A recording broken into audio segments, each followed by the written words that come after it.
Dear class 9 students, उम्मीद है आप लोग खैरियत से होंगे। तो मैथमेटिक्स वाले बच्चे जिनकी सप्ली है और यानी कि उनकी पुराने सिलेबस में से पेपर आना है, उनके लिए ये पेपर बनाया गया है। शुरू करते हैं। ये पेपर को आप लोगों को मैं हल करवाता हूँ। पहले 15 मिनट नंबर की मरूजी आनी है, 20 मिनट का वक्त दिया जाएगा। इन चैप्टर में से 200 हैं, दो MCQs और इनमें से एक MCQs, और इन चैप्टर्स में से कोई MCQs नहीं आएगा।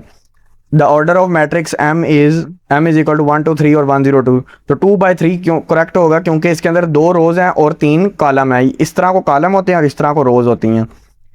अ मैट्रिक्स जिसके अंदर सारे जीरो हों उसको नल मैट्रिक्स कहते हैं। द वैल्यू ऑफ अयोटा की पावर 9 इज। अब इसको पहले आप लोगों ने अयोटा की पावर 8 लिखना है, डॉट अयोटा लिखना है। फिर आप लोगों ने क्या करना है, अयोटा का आप लोग फिर वो स्केयर लिख लेंगे और ऊपर 4 लिख लेंगे। इस तरह करके पूरा आप लोगों ने हल करना है। ये अयोटा आ गया। फिर अयोटा की पावर स्केयर की वैल्यू होती है -1, और -1 की पावर जब 4 इवन में आ जाए तो उसकी फिर माइनस खत्म हो जाती है, तो 1 डॉट अयोटा, तो अयोटा ही सिर्फ आंसर आ जाएगा।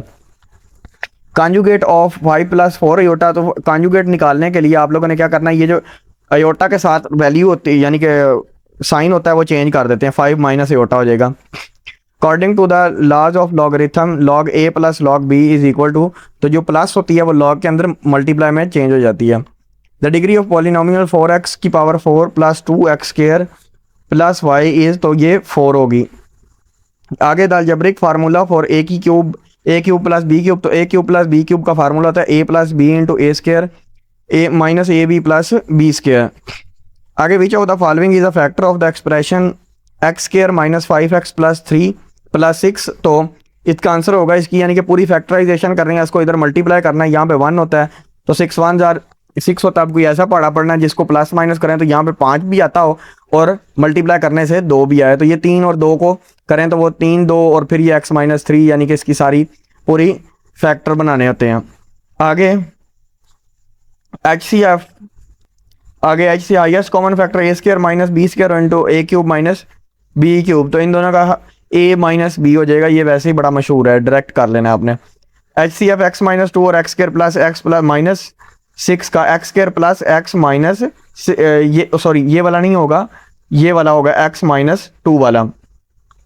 The solution of linear equation x - 2y is equal to -2 when y is equal to 0। तो y को आप लोगों ने 0 रखना है तो ये 0 हो जाएगा, तो y x is equal to -2 direct आ जाएगा। The point of intersection of 2 coordinate axis is called origin. ठीक है। आगे the mid point of the points 2 और 0 तो मिड पॉइंट इसका निकालना है, तो वो x2 + x1 यानी कि डिवाइड करना 2 पे, इस तरह करके वो सारा, तो वो 1 आएगा इसका correct option. The point of concurrency of the right bisector of 3 sides of a triangle is called circumcentre. The diagonals of a parallelogram each other bisector होता है। आगे ये हमारे MCQs कंप्लीट हो गए, ये बाइसेक्टर था इसका। आगे चलते हैं क्वेश्चन नंबर 2 की तरफ। तो क्वेश्चन नंबर 2 के अंदर 2 शॉर्ट क्वेश्चन आएंगे चैप्टर नंबर 1 2 3 4 में से, और एक शॉर्ट क्वेश्चन आएगा चैप्टर नंबर 5 में से। 9 सवाल दिए जाएंगे, 6 करने हैं आप लोगों ने। तो 6 की बजाय आप लोग 7 या 8 1 2 एक्स्ट्रा करके आना, ताकि अगर कोई गलत भी हो जाए तो इजाफी में से नंबर मिल जाए। Find the transport of a matrix a 0 1 -2। To find the transpose, यानी कि a ट्रांसपोज को इस तरह भी वो कह सकता है कि a ट्रांसपोज फाइंड करो, यानी कि रो कॉलम है हमारे पास, उसको रो में चेंज करना होता है। तो we change columns of the following into row. तो गिवन मैट्रिक्स ये है, दिस इज अ 3/1 कॉलम। तो by changing column into row, तो a ट्रांसपोज सिर्फ इतना भी लिख दें तो बस यही बहुत है, a ट्रांसपोज 0 यानी कि इसको इधर रो में चेंज कर दिया। Define singular matrix, a square matrix m is called a singular matrix if the determinant of m is equal to 0. If m mod is equal to 0 then m is a singular matrix. Let a, ये हमारे पास आ गया, ठीक है, और a को आगे फिर डिटर्मिनेंट फाइंड करके सिंगुलर मैट्रिक्स हो जाता है, ये कह सकते हैं a इज अ सिंगुलर। आगे but write the real and imaginary part of a complex number -1 + 2 iota. तो सबसे पहले इसको लिखना होता है z is equal to a + b iota. तो पहले जो होगा a जो है वो रियल पार्ट होता है और b इमेजिनरी। तो पहले वाला -1 यानी कि अयोटा के बगैर वाला जो होता है वो रियल और दूसरा इमेजिनरी। तो -1 रियल है और 2 जो है वो इमेजिनरी पार्ट होगा। ठीक है, अयोटा नहीं साथ लिखना। Find the value of x and y if x + iota y + 1 is equal to 4 - 3 iota. तो इसके अंदर x और y की हम लोगों ने वैल्यू फाइंड करनी है। तो x + iota y + 1 is equal to 4 - 3 iota. तो ये x + 1 को हम लोग इधर रख लेंगे और अयोटा इस तरह आ जाएगा। तो हम लोग क्या करेंगे अब, तो अभी रियल पार्ट जो है उसको अलहदा कर लेना है। रियल पार्ट इसमें क्या क्या होगा, x होगा, +1 होगा और 4 होगा। इन तीनों को आप लोगों ने अलहदा करना है। x + 1 = 4, क्योंकि ये इक्वल के परी तरफ है। तो ये -1 इधर जाके माइनस हो जाएगा, 4 - 1 तो x बराबर है 3 आ जाएगा। अब उसके बाद क्या होगा, एयोटा y = -3। तो ये एयोटा दोनों तरफों से काट के, ठीक है, ये वो नहीं रखते होते इमेजिनरी पार्ट में, ऊपर भी बताया था, ठीक है। तो ये y बराबर है -3, तो ये सीधा सीधा y की वैल्यू आ जाएगी, दोनों वैल्यूज होगी। इस तरह का लाजमी एक सवाल आना होता है जिसको प्लस को मल्टीप्लाई वगैरह में चेंज वगैरह करना हो, इसकी प्रॉपर्टी लगानी हो। तो log 21 जमा log 5 - log 8 एज आ सिंगल लॉगरिथम एक्सप्रेस करना है इसको। तो प्रोडक्ट ला जो होता है, यानी कि अगर जमा हो तो उसको मल्टीप्लाई में चेंज करते हैं, अगर माइनस हो तो उसको डिवाइड में चेंज करते हैं। पहले log 21 जमा log 5 को हम लोग log 21 ज़रब 5 प्रॉपर्टी लगा के लिख सकते हैं। आगे है log 21 ज़रब 5 माइनस log 8 रह गया, तो माइनस क्या आती है, डिवाइड हो जाती है, तो तकसीम हो जाएगा 8। 21 ज़रब 5 105 होता है, 105 बचा 8 हमारे पास। log 7 ज़रूर लिख देना। इवेल्यूएट करना है, log 10 बेस है और 100 ऊपर है, तो log 10 और 100 बराबर कर लेना इसको x के। तो ये जो बेस होती है ये पावर यानी, और इधर वाली ऊपर पावर में आ जाएगी। 10 की पावर x हो गया, 10 की पावर x को इसके बराबर लिख लेना होता है, ठीक है। 10 की पावर x बराबर 100, इस तरह का सवाल जरूर आना है, ठीक है ना। कोई भी बुक में इस तरह के सवाल जरूर करें। Express 100 as power of the base. तो अगर तो हम लोग 10 की पावर 2 लिख लेंगे ना, यानी कि 10x = x की पावर 10 की पावर 2, तो इसका मतलब भी यही होगा, ठीक है, 100 ही होता है, ठीक है। तो क्योंकि ये पावर कर रहे हैं हम लोग। तो आगे, since the bases are identical their components exponents must be equal, x क्या आ गया 2 के बराबर, क्योंकि बेसें दोनों की सेम है। If a and b, if a + b = 7 and a - b = 3, find the values of a² + b²। ये जो ऊपर लिखा हुआ है ना, ये स्केयर के लिए ही होता है, ये स्केयर ही है इसका मतलब। तो हम लोगों के पास क्या है, a + b ये है और a - b, a² + b² की वैल्यू फाइंड करनी है। तो हम लोग एक फार्मूला खोलते हैं, a + b होल स्क्वायर जमा a - b होल स्क्वायर। आप लोगों को ये दोनों फार्मूले आने चाहिए, यानी कि हमने कुछ भी नहीं किया, सिर्फ ये जो चीज़ें हैं ना, इसका स्क्वायर कर लिया और इसका भी स्क्वायर कर लिया, ठीक है, और बराबर किया ये 2 × a² + b का स्क्वायर। तो ये a + b 7 है, a - b हमारे पास 3 है, 7 का स्क्वायर और 3 का स्क्वायर 49 और 9 आ गया इधर। इसी तरह a का स्क्वायर + b का स्क्वायर हमारे पास क्या आ जाता है, वो वैसे का वैसे, क्योंकि उसकी वैल्यू तो हमने फाइंड करनी है। 2 वैसे का वैसे ही उधर आ गया, तो 49 जमा 9 58, 58 को 2 पे तकसीम करें तो 29, a² + b² हमारे पास जवाब आ गया। Simplify the algebraic expression a² - b² तो बटा a जमा b, तो a² - b² एक तरफ लिख लिया, और ये किसके बराबर होता है, a + b × a - b, ये तो फार्मूला है सीधा सीधा।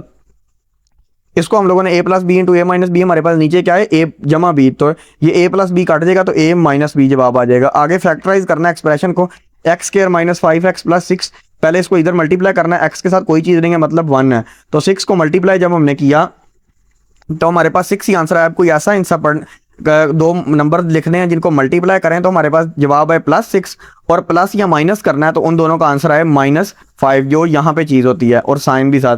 तो अब अगर तो -3 को मल्टीप्लाई किया जाए -2 के साथ, तो इसका जवाब हमारे पास मल्टीप्लाई करके 6 भी आता है, और अगर इन दोनों को जमा किया जाए -3 - 2, तो इसका जवाब हमारे पास -5 भी आ रहा होता है। तो दोनों शर्तें पूरी होगी, तो -3x जमा -2x लिख लेंगे जमा 6 वैसे का वैसे। अब इन दोनों में से एक चीज़ कॉमन निकालनी है और एक चीज़ इन दोनों में से। तो अब जब हम लोगों ने इन दोनों में से क्या निकाला, x कॉमन निकाला, तो x जब कॉमन आया तो हमारे पास क्या हुआ, x बच गया और अंदर 3 बच गया। यहाँ पे क्या हमने 2 और माइनस को भी कॉमन लेना और 2 को भी। जब माइनस को कॉमन लिया तो यहाँ पे x तो बाहर चली गई, ठीक है, x बाहर जाने के बाद यहाँ पे जो माइनस का साइन था 2x के साथ वो प्लस हो जाएगा, और जो अंदर यहाँ पे था प्लस वो माइनस हो जाएगा, साइन चेंज हो जाते हैं। अब ये वाली वैल्यू x - 3 और ये वाली x - 3 2 दफ़ा लिखी हुई है, एक जैसी हैं, तो ये हमने एक दफ़ा लिख लेनी होती है, और दूसरी वैल्यू ये वाली लिखनी होती है, और एक ये x - इन दोनों को मिला के x - 2। ये हमारा अभी सवाल नंबर 2 शुरू कंप्लीट हुआ है। सवाल नंबर 3 की तरफ चलते हैं और 4 की तरफ। तो शुरू करते हैं, वही 9 में से 5 करने होंगे। ये कुछ इसकी स्कीम लिखी हुई है कि ये जो चैप्टर नंबर 7, 8 और 9 है, इनमें से 2 सवाल आएंगे। चैप्टर नंबर 6, 10 और 11 में सवाल नंबर 3 में एक सवाल आएगा। वही 9 में से 6 करने होंगे। इसकी भी देख लें, सवाल नंबर 4 में 15 और 16 और 17 चैप्टर में से 2 सवाल, और 12, 13, 14 में से एक सवाल। शुरू करते हैं सवाल नंबर 3। Define a linear equation in one variable. A linear equation is in one unknown variable x is an equation of the form ax + b = 0 where a b belongs to r and a not equal to 0. Solve the equation for x plus 2 mod minus 3 is equal to 5 minus x plus 2 mod. अब इसको क्या करना है हम लोगों ने पहले कि ये जो माइनस है यहाँ पे ये वाली पूरी को mod को उठा के इधर ले जाना, तो ये प्लस हो जाएगा x plus 2 into x plus 2, तो ये वाली जो चीज़ है ये उधर जाके प्लस हो जाएगी 5 प्लस 3, तो ये 8 बन गया इधर हमारे पास, और ये 2 इंटू एक्स प्लस 2, तो ये 2 को पहले डिवाइड कर लेना है तो 4 रह जाएगा। x प्लस 2 को अब मार्ड को खोलना है, जब भी मार्ड को खोलते हैं तो उसके जो दूसरी तरफ चीज़ होती है वो प्लस और माइनस दोनों में लिखनी होती है, इस तरह लाइन लगा के। अब ये x plus 2 is equal to plus 4 लिख लिया और x plus 2 is equal to minus 4 लिख लिया, x इज इक्वल टू 2 और यहाँ पे x is equal to minus 6 इसका आंसर आ गया। जब ये 2 इधर गया तो माइनस हो गया, इधर 2 गया तो ये भी माइनस हो गया, तो ये 2 आ गया जवाब और उसका -6। तो सोल्यूशन सेट जरूर लिखना होता है, 7 बराबर डाल के और ब्रैकेट डाल के, -6 व 2 भी लिख सकते हो और 2 व -6 जो मर्जी लिख लें, कोई गलत नहीं होगा। Define an ordered pair of real numbers. An ordered pair of real numbers x and y is a pair x y in which the elements are written in a specific fixed order. The first element x is the abscissa and the second element y is the ordinate. आगे in which quadrant to do points p into -2 व 3 and q into 2 व -3 lie. तो for points p into -2 व 3 the x coordinate is negative. इसके अंदर क्या है, ये नेगेटिव है p के अंदर, is negative and the y coordinate is positive. p क्या करेगा, लाई करेगा दूसरे क्वाड्रेंट में। अगर बनाना भी चाहें तो ये आ गया हमारे पास -2, ठीक है, यानी कि ये 0 होता है, ये 1 हो गया -1 और ये -2, और यहाँ से फिर ऊपर की तरफ पॉजिटिव होता है 1 2 और ये वाला 3, तो ये यहाँ पे मिला दिया -2 व 3 दूसरे क्वाड्रेंट में। ये पहला होता है, ये दूसरा, ये तीसरा, ठीक है, ये लिखे भी मेरे साथ, ये चौथा, ठीक हो गया। आगे क्या है, x इसके अंदर इसके अंदर पॉजिटिव का 2 है तो ये आ जाएगा 1, ये आ गया पहला और ये दूसरा आ गया, और -3 नेगेटिव का है तो 1 2 और ये 3, तो ये दोनों इधर जाके मिलेंगे तो 2 व -3 क्वाड्रेंट 4 आ गया हमारे पास। डिस्टेंस फार्मूला और मिड पॉइंट का एक सवाल जरूर आना चाहिए, दोनों में से एक। पॉइंट्स 9 व 2 और 7 व 2, तो x2 - x1 ये वाला होता है x2 और ये सॉरी ये x1 होता है, ये वाला x2, ये y1 और ये y2, तो y2 - y1 और x2 - x1 ये वाला फार्मूला लगाना होता है। 7 - 9 करेंगे और इसी तरह 2 - 2 करेंगे, 7 - 9 हमारे पास आ गया -2 और ये वाला तो 0 आ जाएगा, माइनस हो ऊपर इवन में पावर है तो वो खत्म हो जाएगी, माइनस तो √4 आ जाएगा, यानी कि इसका स्क्वायर, तो 4 का √2 होता है, तो ये 2 जवाब आ गया। इसका होता है x1 + x2/2 और y1 + y2/, तो ये x1 हो गया, ये y1 हो गया इसी तरह, और ये x2 और ये y2 हो गया हमारे पास। तो हम लोगों ने क्या करना है, अब ये 2 + 3 आ गया और इसी तरह -6 - 6 आ जाएगा, तो ये 12 बन जाता है, -6 - 6 12, ये 2 + 3 5 आ गया हमारे पास और बटा 2 वैसे ही, -6 - 6 -12 बन जाता है बटा 2, तो ये काट के आ जाएगा हमारे पास -6, तो 5 व 2 व -6 हमारे पास जवाब आ जाता है। आगे ऐसे फाइंड करना है 5x² y² and 20x³ y³। अब 5 का क्या फैक्टर्स बन सकते हैं, 5 × x² × y², और इसका क्या होता है, क्योंकि 5 1s और 5 पे और कोई टेबल नहीं जाता इसलिए। अब 20 का कैसे, यानी कि 20 का एक निकालने का ये भी तरीका है कि 5 4s और 20 होता है, तो 5 4s और 20, 5 × 4 x² डॉट x, यानी कि x की पावर 1, तो आगे और क्या हो सकता है y² डॉट y, तो ये हमारे पास फैक्टर्स आ गए। अब इनमें कॉमन निकाल लेना है, एक तो 5 कॉमन है, एक हमारे पास x² कॉमन आ रहा है तीनों में, और एक इसी तरह y² हमारे पास कॉमन आ रहा है, तो ये 5x² y² कॉमन फैक्टर आ गया। कॉन्ग्रुएंट ट्रायंगल बड़ी important definition, 2 triangles are said to be congruent if there exist a 1-to-1 correspondence between their vertices such that their corresponding sides are congruent and their corresponding angles are congruent। तो ये शक्ल जरूर बना देना छोटी सी, तो अच्छा इंप्रेशन बन जाता है, और ये वाली नीचे भी लिख देना। State any 2 properties of parallelogram बड़ी इंपॉर्टेंट है, opposite sides are congruent equal in length, opposite angles are congruent equal in बायर। तीसरी भी चलो लिख दी है साथ, the diagonals bisect each other, साथ ये वाली बना देना शक्ल। तो ये हमारे पास सवाल नंबर 3 खत्म हो गया। अब चलते हैं सवाल नंबर 4 की तरफ। आगे हमारे पास अब क्वेश्चन नंबर 4 आ गया, वही 9 में से 6 करने हैं, जो बात आप लोगों को बताई है कि 6 ना करके आना, 1-2 एक्स्ट्रा यानी कि 7 या 8 करके आने हैं। शाबाश, आगे शुरू करते हैं। तो क्वेश्चन नंबर 4 की स्कीम ऊपर बता दी थी, दोबारा बेशक पीछे करके देख लें। इसके अंदर ज़्यादातर जो है ना वो डेफिनेशंस आएंगी, ये जो सप्ली वाले बच्चे हैं ना वो ये याद रखें कि इस पोर्शन में ज़्यादातर वो डेफिनेशन दे देता है, ठीक है। 9 में से तकरीबन 4-5 डेफिनेशनें आ जाएंगी। पाइथागोरस थ्योरम लिखें, in the right angle triangle the square of the lengths of the hypotenuse is equal to the sum of the squares of the lengths of the other 2 side, C square is equal to a square plus b square verify, एक ये वाला सवाल इस तरह का जरूर आना है वेरीफाई वाला। Verify if a triangle with sides A is equal to 1.5 B2 और C 2.5 centimetre is a right angle triangle. तो ये कोई भी इस तरह एक मुसल्लस बना लें, ठीक है, ए उसकी 1.5 आ गई, बी उसकी 2 सेंटीमीटर आ गई और सी उसकी 2.5। तो जो सबसे बड़ी होगी उसको आप लोगों ने हाइपोटेन्यूज रखना होता है, ये थोड़ा सा याद रखिएगा। तो लेफ्ट हैंड साइड हमारे पास आ गई हाइपोटेन्यूज सी स्क्वायर, सी का स्क्वायर 6.25 होता है। अब आप लोगों ने कर लेना right hand side, right hand side होती है ए स्क्वायर प्लस बी स्क्वायर, ये फार्मूला होता है, ठीक है।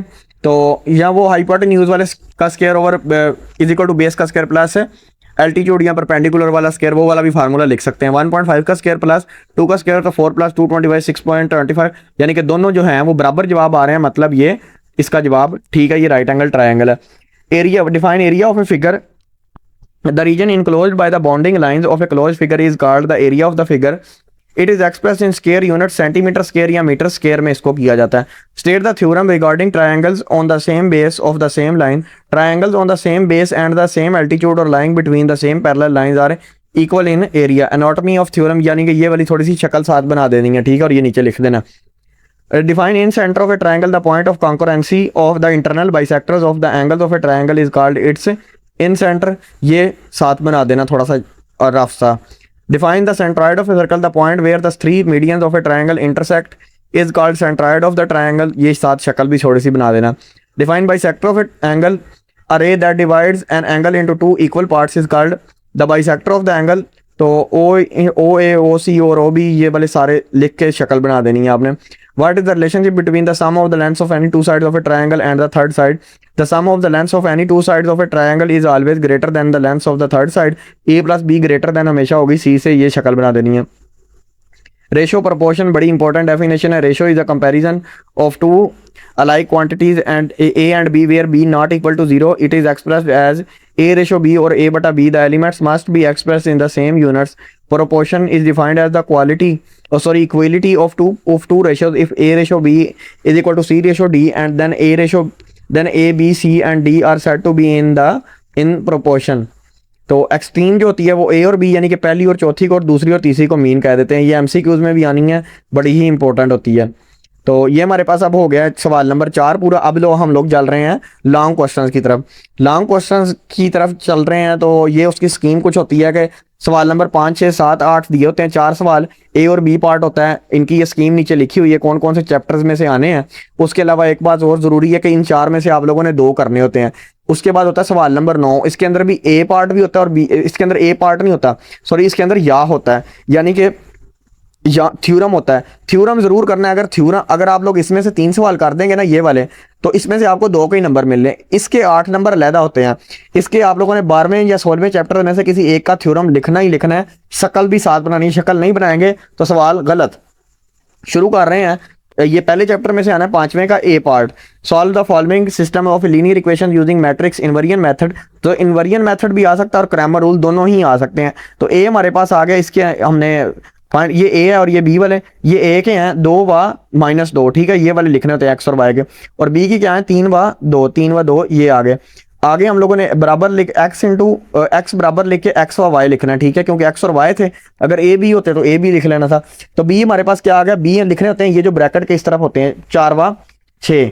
इक्वेशन इज ए एक्स बराबर है बी, यानी कि अब ये इक्वेशन बन गई A multiply X is equal to B हाँ। तो अब क्या करना है, हमने x फाइंड करना है। तो x फाइंड करने के लिए a इनवर्स b कर लेना, ठीक है, x is equal to a inverse b।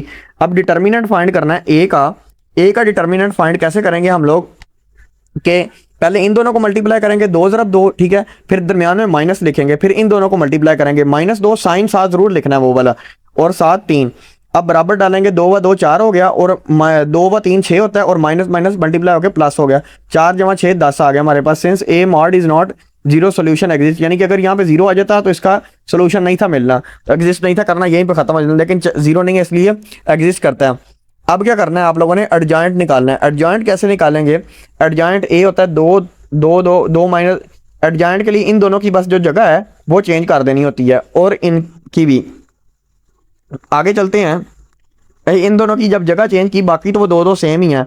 तो ये 3 ऊपर चला जाएगा, -2 नीचे आ जाएगा, इन दोनों के साइन चेंज करने होते हैं, सॉरी गलती होगी, इन दोनों का साइन चेंज करना होता है, थोड़ा सा स्लिप ऑफ टंग हो गया, तो ये माइनस इधर आ जाएगी और प्लस ऊपर चली जाएगी।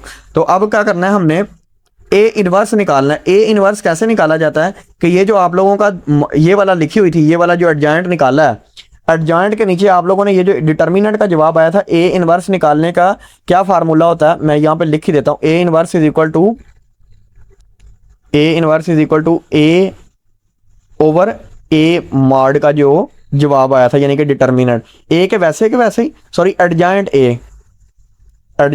ए की वैल्यू लिखनी है। एडजॉइंट ए ये वाला था और ए जो था मॉड वो ये वाला था, 10 जवाब। अब x कैसे फाइंड होगा, ए इनवर्स बी, तो ए इनवर्स का क्या फार्मूला था ये हमने लिख लिया हुआ है। ए इनवर्स ये चीज़ होती है 2 2 माइनस 3, यानी कि ये वाली चीज़ सारी जो हमने मालूम की है वो लिखनी है।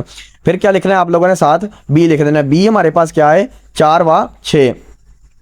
अब इसको मल्टीप्लाई असल में करना होता है। 2 को पहले आप लोगों ने मल्टीप्लाई करना है 4 के साथ, फिर आपने 2 को मल्टीप्लाई करना है 6 के साथ, ये चीज़ रखनी है ऊपर, ठीक है। 2 × 4 8 आ गया, जमा करना है 2 × 6 12। फिर आप लोगों ने क्या करना है, -3 को मल्टीप्लाई करना है 4 के साथ, -12 आ गया। 2 को फिर मल्टीप्लाई करना है 6 के साथ, -12 जमा 12 तो 0 आ जाता है, 8 जमा 12 20 आ जाता है, 20/0 और ये साथ 1/10 भी है। अब दोनों का बटा कर देना, तो इसका बटा तो जो मर्जी करें तो वो 0 ही आना है। तो ये ऊपर वाले का जवाब आ गया 2, नीचे वाले का आ गया 0। तो ऊपर वाली x होती है, नीचे वाली y, x 2 आ गया और y 0 आ गया। 5वें का बी पार्ट आएगा चैप्टर नंबर 2 में से। तो इस तरह का ज़रूर एक आ जाना सवाल, ये जो पावरें करनी होती है, x × x की पावर a बटा x की पावर b, सारे की a जमा b ये मल्टीप्लाई हो रहा है, ठीक है। ये स्टार का मतलब मल्टीप्लाई होता है, x की पावर b। बहरहाल ये सवाल लिखा हुआ है, पढ़ लेना, सारा नहीं पढ़ रहा, वीडियो लंबी हो रही है। तो ये बराबर है 1 के, हमने प्रूव करके दिखाना है। लेफ्ट हैंड साइड को प्रूव करना है, ये राइट हैंड साइड 1 के बराबर। ये कुछ हमारे पास लाज होते हैं, अगर इस तरह पावर लिखी होगी, यानी कि दोनों की बेसें सेम होती हैं, यानी कि जो वेरिएबल साथ होता है वो सेम है, तो पावरें ऊपर जा सकती हैं। और इसी तरह अगर तो हमारे पास इस तरह x की पावर m ब्रैकेट डाल के m है, तो उसको mn भी लिख सकते हैं। और अगर m - n और m + n है, तो ये सीधा m² n² यानी कि a² - b² वाला फार्मूला बन रहा है। और अगर तो मल्टीप्लाई हो रही हैं दोनों वेरिएबल्स और पावर डिफरेंट है, तो फिर भी पावरों को जमा कर देना, ठीक है। इनको अब हम लोगों ने ये रखना है ज़हन में ज़रा। अब क्या होगा कि अब अगर तो ये वाली चीज़ है, x भी है, इधर भी नीचे x है, वेरिएबल सेम है लेकिन पावरें डिफरेंट है, तो यहाँ पे ये वाला देखें, ऊपर नीचे वाली पावर ऊपर जाके माइनस हो जाएगी, तो ये b ऊपर जाके माइनस हो जाएगी, x की पावर a - b। इसी तरह ये भी सेम है तो b - c, और इसी तरह ये भी सेम है c - a, तो पावर ऊपर, बाकी जो ब्रैकेट के बाहर है वो वैसे की वैसे ही रहेगी। अब अगर तो देखें a - b × a + b, b - c × b + c, c - a × c + c, c + a, दोनों टर्म सेम है। ये वाला फार्मूला बन रहा है हमारे पास, ये वाला m² - n² वाला। तो यहाँ पे क्या बन गया, a² - b², ये b² - c², यानी कि एक दफ़ा प्लस लिखा हुआ है, ये एक दफ़ा माइनस लिखा है, एक दफ़ा प्लस लिखा हुआ है, या एक दफ़ा प्लस लिखा है, एक दफ़ा माइनस, एक ही बात होती है, c² - a²। अब देखें, अब ये सारे मल्टीप्लाई हो रहे हैं, लेकिन इनकी ये जो बेस है, ये सारों की, ये सॉरी बेस कह रहा हूँ, वेरिएबल जो है वो सारों का सेम है। तो जब ये देखें मल्टीप्लाई में जब वेरिएबल सेम हो, तो ऊपर वाली पावर जो है वो जमा हो सकती है ना। तो ये ऐसे ही हम लोग करेंगे, a² - b² plus b² - c² plus c² - a²। अब क्या करना है, ये a² पॉजिटिव का ये भी कट गया, ये c² पॉजिटिव माइनस ये भी कट गया, ये भी कट गया, ये भी कट गया, ऊपर पावर रह गई 0। तो किसी भी चीज़ की पावर अगर 0 हो तो उसका आंसर हमेशा ही 1 आता है, तो ये प्रूव हो गया। आगे 6 का जो a पार्ट है वो चैप्टर नंबर 3 लॉग वाले में से आएगा। अब लॉग वाले में ये log x वैल्यू फाइंड करनी है x की हमने। log x = 2 log 5 जमा log 8 माइनस 1/2 log 4। सबसे पहले तो log की प्रॉपर्टी जो है वो पावर लॉ, यानी कि उसकी जो होती है वो लगाएंगे, यानी कि जो log के पीछे रकम होती है वो अगले की, यानी कि इसकी जो आगे वैल्यू होती है, यानी कि साथ वेरिएबल जो लिखा होता है उसकी पावर में चला जाता है। तो log x वैसे का वैसे 2 जो लिखा हुआ है वो log 5 की पावर 2 बन जाएगा। आगे log 8 log ये जो 1/2 था, ये log की पावर 4, यानी कि log 4 की पावर 1/2 हो जाएगा। अब क्या करना है, सिंपलीफाई कर रहे हैं। log x वैसे का वैसे 5 की पावर 2 25 होता है, log 8 वैसे का वैसे, और 4 की यानी कि 1/2 होता है 0.5।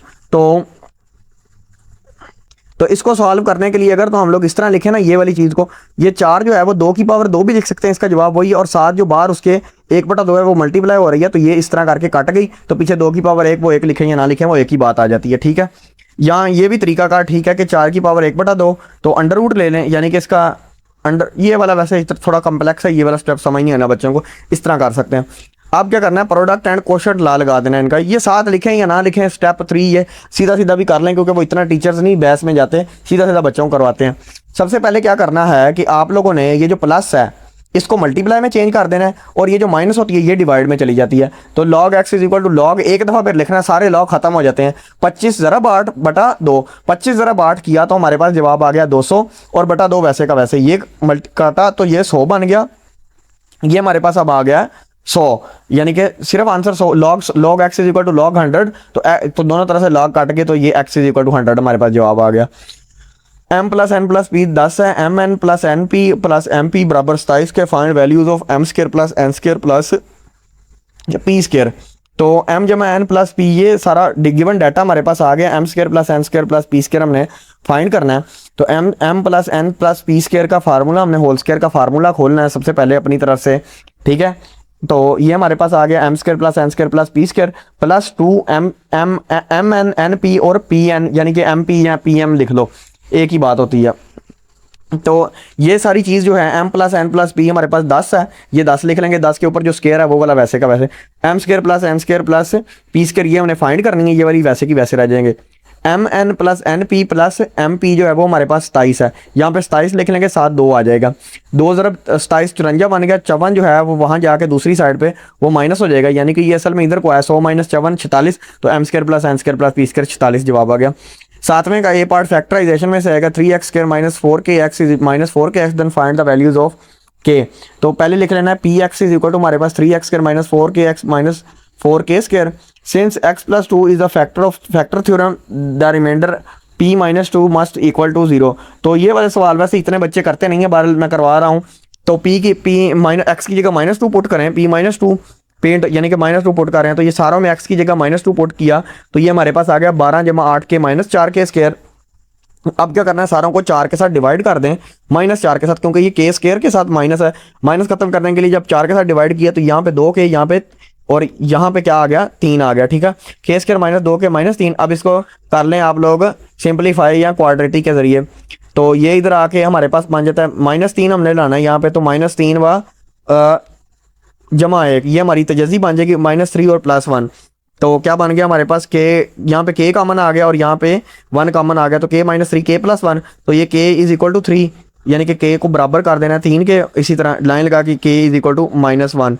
ये इतना वैसे टीचर्स करवाते नहीं है, बहरहाल चलो आगे, k बराबर 1 आ गया जवाब। आगे chapter number 6 algebraic manipulation, x square plus x minus 6 बटा एक्स स्क्वायर माइनस 9 जमा x square plus 2x minus 24 बटा x square minus x minus 12। तो फैक्टराइज करना है सबसे पहले इसको, अगर तो किया जाए x ये ऊपर वाली चीज़ को, तो इसका जवाब हमारे पास आएगा x माइनस 3 इंटू एक्स जमा 2, और नीचे वाला जो है यानी कि ये वाला एक्स स्क्वायर की पावर -9 को हम लोग एक्स स्क्वायर की पावर -3 का स्क्वायर भी एक्स स्क्वायर माइनस 3 का स्क्वायर भी लिख सकते हैं। तो वही a माइनस बी वाला फार्मूला बन गया, x माइनस 3 एक्स जमा 3 लिख सकते हैं, ठीक है।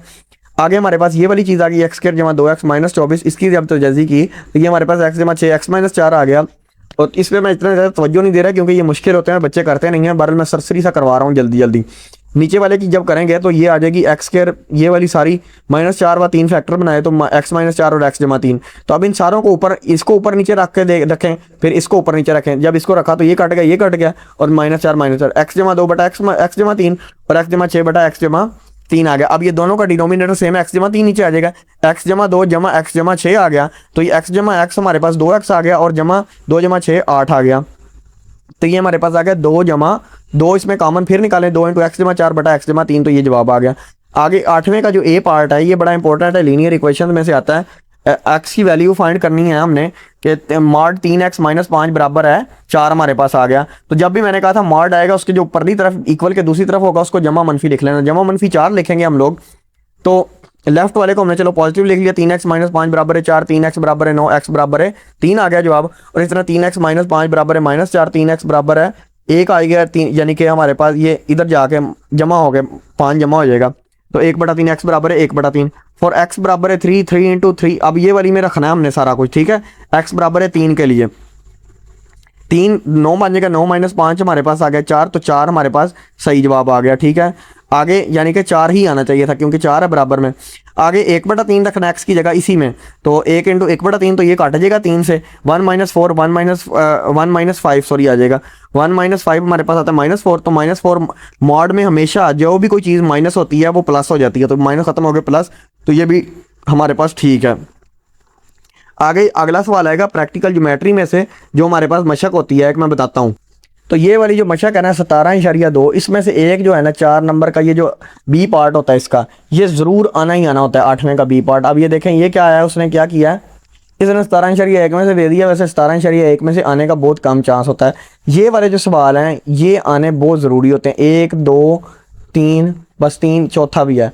तो ये वाले जो यानी कि मीडियंस बनाने, उसके अलावा ये वाले जो वेरीफाई करना, ठीक है, परपेंडिकुलर बाइसेक्टर, और ये वाले एल्टीट्यूड्स और ये वेरीफाई, ये चारों में से एक सवाल ज़रूर आना होता है, ज़रूर, ठीक है।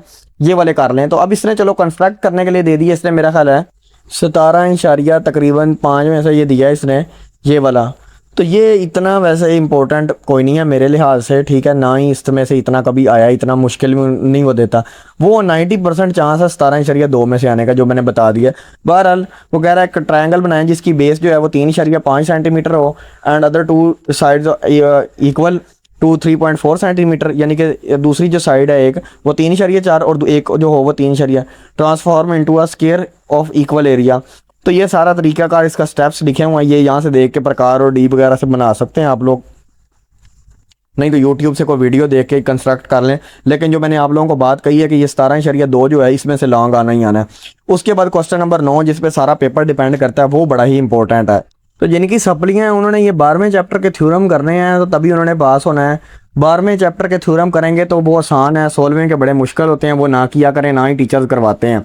ये प्राइवेट स्कूलों वाले बेवकूफ़ टीचर्स होते हैं, कुछ है ना, पता नहीं वो ना इतना खुद पढ़े होते हैं। अब सारे तो नहीं इस तरह के होते खैर, कुछ लेकिन वो बड़े ही यानी कि वो इतने पढ़े नहीं होते, वो बच्चों को हमें 16वें के करवा देते हैं। 16वें पैरेललोग्राम इतने मुश्किल होती हैं, इसको ना ही किया करें तो बेहतर है। 12वें के 5 थ्योरम है, इसको किसी तरह रट लें। पहला थ्योरम ये वाला है, ठीक है, अगर साथ शक्ल नहीं बनाएंगे तो सारा थ्योरम उसने गलत कर देना है, शक्ल बनानी ज़रूरी है। ये पहला थ्योरम है, ये दूसरा है, और आगे ये वाला जो है ये दूसरा ही चल रहा है, ये तीसरा आ गया हमारे पास, आगे चौथा ये वाला और 5वां ये वाला है। ये 5 थ्योरम्स हैं और ये छठा भी है, सॉरी 6 थ्योरम्स हैं। इन 6 में से कोई ना कोई एक आना है। और अब बच्चे कुछ बेवकूफ़ी ये करते हैं कि 2 कर लेते हैं पहले, जी पहले 2 में से आ जाएगा, कोई पता नहीं है छठे में से आए पहले में से आए, सारे ही करने हैं, तब आपका ये वाला पोर्शन हल होना है, ठीक है। तो ये हमारे पास एक उसने वैसे ही दिया है 12वें का कोई जो भी दिया है, बहरहाल ये मेरा ख्याल है उसने छठा ही प्रिडिक्ट किया है ये वाला, बल्कि उसने 5वां के छठा कहा है, ठीक है। तो any point prove that any point, proof शुरू में लिखा आना, ठीक है, ये ना समझना कि नहीं आएगा, इसकी स्टेटमेंट से ही आप लोगों ने याद रखना है। Equi distant from its arms, तो ये वाला आया 5 चौथा थ्योरम। तो बहरहाल ये आप लोग याद करेंगे तो तब भी आप लोगों का काम बनना है, नहीं तो नहीं बनना, ठीक है। साथ ये गिवन टू प्रूव और कंस्ट्रक्शन ये सारा कुछ लिखना ही लिखना है। और इसी तरह ये वाला जो है ये पैरेललोग्राम वाले आएंगे, अगर तो 16वें में से आए, मैं दिखा देता हूँ। ये जो है ये 16वां चैप्टर है, इसके बड़े ही मुश्किल से थ्योरम होते हैं। पहला ये वाला है, ठीक है, शक्लें भी बड़ी अजीब सी होती हैं। उसके बाद जो है ये आ जाता है दूसरा, ठीक है, अगर किसी ने किए हुए हैं तो चलो अब वो यही कर ले। तीसरा, चौथा, अगर किसी ने ये 16वें के किए हैं तो फिर वो खामोशी से चौथे के याद कर ले और ना कोई करे। तो ये 16वें के 4 थ्योरम बनते हैं। वैसे ये होते मुश्किल हैं, लेकिन अगर किसी ने किए हुए हैं तो कर ले, या अगर कोई करना चाह रहा है तो फिर ये वाले कर ले। लेकिन मशवरा तो यही है कि 12वें का ही करें, क्योंकि इसमें से बाद दफ़ा वो स्कीम चेंज कर देता, 16वें में देता ही नहीं है। तो ये बहरहाल दिया हुआ है, इसका भी स्क्रीनशॉट ले लें या वो बुक से कर लें। तो उम्मीद है बेस्ट ऑफ लक। अगर किसी कोई और पेपर में सप्ली है तो बता दें, या इसके अंदर कोई इशू है मैं उसकी वीडियो बना दूँ।